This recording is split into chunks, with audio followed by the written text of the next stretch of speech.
नमस्कार, प्रणाम, जय हिंद। कैसे हैं आप लोग। बिहार स्वास्थ्य विभाग में ड्रेसर की जो बहाली आई थी, इसमें सीटों की संख्या थी 3,326 और जो लोग 10वीं पास थे और उनके पास ड्रेसर का सर्टिफिकेट था वे लोग फॉर्म को भरे हैं। फॉर्म भरने वालों की संख्या तो बहुत ज़्यादा है, कितनी है आपको बताने वाले इस वीडियो में। और जो लोग 2 बार फॉर्म भरे थे, 3 बार फॉर्म भरे थे, लेकिन उनका एडमिट कार्ड एक ही बार जारी हुआ है। और हम लोग बोल भी रहे थे कि आप फॉर्म भर दीजिए, हालांकि बहुत सारे लोग डर भी रहे थे कि क्या पता 2 बार फॉर्म भर दे तो हमारा एडमिट कार्ड आएगा कि नहीं आएगा। इसके बाद बीटीएससी ने भी जो है मेल के माध्यम से जवाब दिया कि आप ईमेल आईडी और मोबाइल नंबर चेंज करके जो है आप दोबारा फॉर्म भर सकते हैं। तो ये चीजें क्लियर हो गई कि जो है आप फॉर्म भर सकते हैं और लोगों ने दोबारा फॉर्म भरा भी, जिनका भी फॉर्म में गलती हुआ। सबका एडमिट कार्ड आ गया है। तो इस वीडियो में बात करेंगे कितना लोग अप्रॉक्स एग्जाम्स देने जाएंगे, क्योंकि जो है बहुत सारे लोगों ने डबल फॉर्म भरा है। इसके बाद हम इसी वीडियो में बात करेंगे कि जो ड्रेसर का जो एग्जाम्स है महिलाओं के लिए आसान है, कैसे आसान है उसके बारे में बात करेंगे। महिलाओं का कट ऑफ क्या है, यानी जो मिनिमम पासिंग मार्क्स की बात की जाती है, चाहे वो ओबीसी की महिला हो, चाहे वो जनरल की महिला हो, चाहे वो एससी कैटेगरी की हो, किसी भी कैटेगरी की महिलाओं के लिए कट ऑफ क्या रखा गया है, इसके ऊपर भी बात करेंगे। कंप्लीट जानकारी इस वीडियो में हम देने की कोशिश करेंगे, तो आप इस वीडियो को पूरा देखिएगा और समझने की कोशिश कीजिएगा जो बचा हुआ समय है, इस बचे हुए समय को कैसे यूटिलाइज किया जाए। क्योंकि जो आपका एग्जाम्स होने वाला है वो 8 और 9 जुलाई को तय है। सब लोगों ने एडमिट कार्ड डाउनलोड कर लिया होगा और जो है बिहार के जो 6-7 जिलों में जो है एग्जाम्स हो रहा है। तो जो है आप प्रॉपर तरीके से एग्जाम्स दीजिएगा। मैंने कई वीडियोस बना रखा है कि कैसे आपको जाना है, क्या करना है, तो आप उन वीडियोस को भी आप जरूर देख लीजिएगा, ठीक है। तो चलिए इस वीडियो को स्टार्ट करते हैं, लेकिन उससे पहले आपसे छोटा सा रिक्वेस्ट, अगर आपने अभी तक इस चैनल को सब्सक्राइब नहीं किया है तो जरूर कर लीजिएगा। और यहाँ पे जो है आपको बता देते हैं कि जो है किस कैटेगरी में कितनी सीट है। लेकिन उसके पहले एक बात और बता देते हैं कि अगर आपके पास जो समय बचा है ना, उस समय को सही यूटिलाइज कर लीजिए। अगर आप कहीं से भी तैयारी कर रहे हैं, अच्छी बात है, कहीं से पढ़ रहे हैं तो अच्छी बात है, हमारे यहाँ से पढ़ रहे हैं तो और अच्छी बात है, ठीक है। तो यहाँ पे अगर आप प्रैक्टिस सेट लगाना चाहते हैं तो आप प्रैक्टिस सेट लगा सकते हैं। 25 प्रैक्टिस सेट का एक सेट है, यानी जो है अगर आप प्रैक्टिस सेट पार्ट 1 खरीदते हैं उसमें हमको 25 प्रैक्टिस सेट मिलेगा। और यहाँ पे जो आपको क्या करना होगा, इसके लिए जो प्ले स्टोर पे जाकर के एजुकेशनल एकेपी नाम का एप्लीकेशन है उसको सर्च करना होगा प्ले स्टोर पे, और प्ले स्टोर पे सर्च कीजिएगा और उसको इंस्टॉल कीजिएगा और वहां से आप ज्वाइन कर सकते हैं प्रैक्टिस सेट पार्ट 1। बहुत सारे लोग पार्ट 1 क्लिक कर चुके हैं और पार्ट 2 ज्वाइन कर रहे हैं, तो आप पार्ट 2 भी ज्वाइन कर सकते हैं। आप जो इसको जो है ले सकते हैं, ठीक। कैसे लेना है, अगर आप प्ले स्टोर से डाउनलोड नहीं कर पाते हैं तो आप हमारा जो नंबर दिया गया है 72 899 59 436 पे आप जो है कॉल या मैसेज करके जानकारी ले सकते हैं। साथ ही साथ क्लास भी है, क्लास में अगर आप ज्वाइन करते हैं तो आपको जो है प्रैक्टिस सेट फ्री मिलता है 25। तो ये सारी चीजें, चलिए हम बात कर लेते हैं आप जो है कैटेगरी वाइज सीटें कितनी है। कैटेगरी वाइज जो सीटों की बात होती है, यहाँ पे आप देखेंगे जो है टोटल बहाली है 3,326, जिसमें अगर हम बात करें जो है ईवर कैटेगरी में जो सीटों की संख्या कितनी है तो 1300 जो है 32 है। यहाँ पे अगर बात करें जो ईडब्ल्यूएस में पुरुषों की संख्या सीटें कितनी है तो 323 है। यहाँ पे महिलाओं के लिए जो है 532 है। यहाँ पे जो 33 है। यहाँ पे जो अत्यंत पिछड़ा वर्ग के पुरुषों के लिए जो है 601 है। पिछड़ा वर्ग के लिए 395 है। और जो है महिलाओं के बारे में बात कर लेते हैं, अगर आप ईवर कैटेगरी की महिला है तो सीटों की संख्या कितनी है 466 है। देखिए बिहार की जो महिला होगी और जिन्होंने ईडब्ल्यूएस नहीं लगाया होगा वो ईवर कैटेगरी में चली जाएंगी। इसके अलावा जो बिहार के बाहर की महिलाएं होगी वो इसमें चली जाएगी, ठीक है।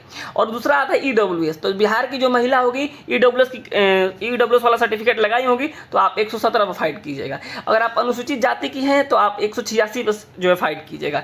वहीं अनुसूचित जनजाति की हैं तो आप जो है 12 सीटों पर फाइट कीजिएगा। अत्यंत पिछड़ा वर्ग की अगर आप महिला हैं तो 210 सीटों पर आप फाइट कीजिएगा। पिछड़ा वर्ग के हैं तो 138 पे कीजिएगा। और यहाँ पे पिछड़ा वर्ग के लिए 100 सीट अलग से रिजर्व करा गया है। यानी कुल जो सीटें हैं 3,326 और ये महिलाओं के लिए। और महिलाओं के लिए आसान इसलिए मैं कह रहा हूँ क्योंकि हमारे यहाँ जो है प्रैक्टिस सेट हो गया, कोर्स हो गया, फिर अन्य तरीके से जो लोग जुड़े हुए हैं उन हिसाब से उन आंकड़ों पे मैं जाता हूं तो मैं देखता हूं कि महिलाओं की संख्या बहुत कम है, पुरुषों की अपेक्षा तो बहुत कम है। जहां पुरुषों की अगर क्लास लेने वाले की संख्या 75 है तो 25 से भी कम जो है महिलाएं हैं। इनका रेशियो इस तरीके से है। तो जो है सीटें तो कम है, रिजर्व भी है आपके लिए, लेकिन जो है आपकी संख्या भी कम है। तो आपका जो कंपटीशन कम होगा तो आप जो है थोड़ा सा और जोर लगाइएगा तो बिल्कुल जाहिर सी बात है इस बार आप लोग एक जो अपना सीट फिक्स कर लीजिएगा। तो देखिए ये जो सारी चीज़ें हैं आपको मैंने बता दिया कि कैटेगरी वाइज कितनी सीटें हैं। अब कई बार पूछा जाता है कि अगर हम जो है यहाँ की जो इस कैटेगरी की महिला है तो हमारे लिए कितना पासिंग मार्क्स लाना होगा कम से कम। देखिए अगर आप ईवर कैटेगरी की महिला हैं, बिहार से हैं चाहे बिहार से बाहर के हैं, तो जो है आपको मैं बता दूं अगर जो लोग बिहार से हैं, ठीक है, अगर ईवर कैटेगरी की महिला है तो उनको जो 32 मार्क्स लाना है, ठीक है। अगर बिहार की बाहर के हैं तो जो है आपको 40 मार्क्स लाना है। अगर मान लीजिए कोई ईडब्ल्यूएस कैटेगरी की महिला है तो उनको कितना लाना होगा, कम से कम 32 मार्क्स। ये तो जो मैं बताता हूँ ना, ये क्वालिफाई करने के लिए, डीवी कराने के लिए, ऐसा नहीं कि आपका नौकरी हो जाएगा। तो आप कोशिश कीजिए 32 में जो आप 3 से गुणा करके उतना लेके आइए, ठीक है। 96 नंबर लेके आइए, 64 नंबर लेके, इतना लेके आइएगा तब नौकरी होगा। आप ये मत सोचिए कि हमारा 32 आ रहा है तो नौकरी हो जाएगा। आप उसको इम्प्रूव कीजिए, अभी समय है। अगर आप मान लीजिए ओबीसी की महिला है तो आपको भी 32 लाना है कम से कम, ठीक है। अगर आप मान लीजिए आप ईबीसी की महिला है, ईबीसी की, तो भी आपको कितना लाना है, 32 लाना है कम से कम। ये चीज़ें, अगर मान लीजिए कोई एससी की महिला है तो उनको भी 32 लेके आना है। अगर एसटी की महिला है तो उनको भी 32 लाना है, कम से कम 32 सभी कैटेगरी में लाना है, चाहे वो ईवर की हो और चाहे वो एससी एसटी की हो। क्लियर है? तो इस तरीके से आपको समझना है। महिलाओं के लिए मैं बात कर रहा हूँ, तो आप लोग थोड़ा सा जो है इस बार और विशेष कीजिए। और जाहिर सी बात है कंपटीशन कम है, देखिए तो आराम से हो जाएगा। रही बात टोटल फॉर्म भरने वालों की संख्या, तो टोटल फॉर्म भरने वालों की संख्या अप्रॉक्स 44,000 थी। 44,000 के आसपास था टोटल फॉर्म भरने वालों की संख्या, ठीक है, 44,000। जिसमें आपको बता दें कई हजार लोगों ने जो डबल फॉर्म भरा है, डबल ट्रिपल फॉर्म भरा है। तो जहां तक मेरा अनुमान है अप्रॉक्स 35,000 के आसपास, 35,000 से लेकर के 36-37,000 तक लोग जो है एग्जाम्स देने जाएंगे। इतने लोग एग्जाम्स देने जाएंगे, और इतने लोग जब एग्जाम्स देने जाएंगे तो सोचिएगा कि एक सीट पे जो है, एक सीट पे जो फाइट होने वाला वो 10 से 11 कैंडिडेट होंगे, इससे ज़्यादा कैंडिडेट नहीं है। तो जो आप थोड़ा सा भी जो मेहनत कीजिएगा तो आराम से जो इस बार क्रैक कीजिएगा, ठीक है। क्योंकि एडमिट कार्ड जो है जारी इतना ही हुआ होगा ना, जब मान लीजिए कि जो लोग डबल किए हैं, ट्रिपल किए हैं, तो उनका तो एडमिट कार्ड जारी नहीं हुआ, केवल एक ही जारी हुआ है, जो सबसे लास्ट में हुआ है, जिन्होंने सबसे लास्ट में फॉर्म अप्लाई किया उसी का एडमिट कार्ड जारी हुआ है।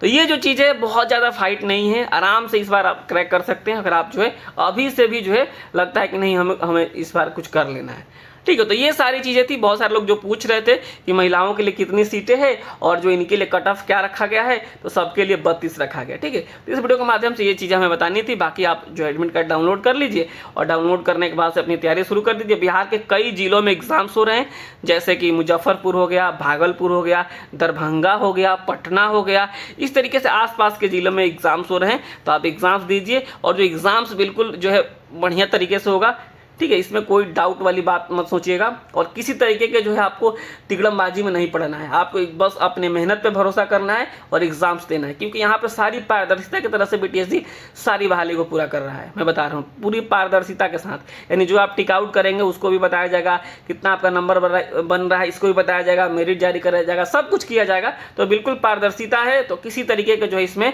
आपको जो अपना तिगड़मबाजी नहीं लगाना है, ठीक है। तो फिलहाल इस वीडियो के माध्यम से इतना ही।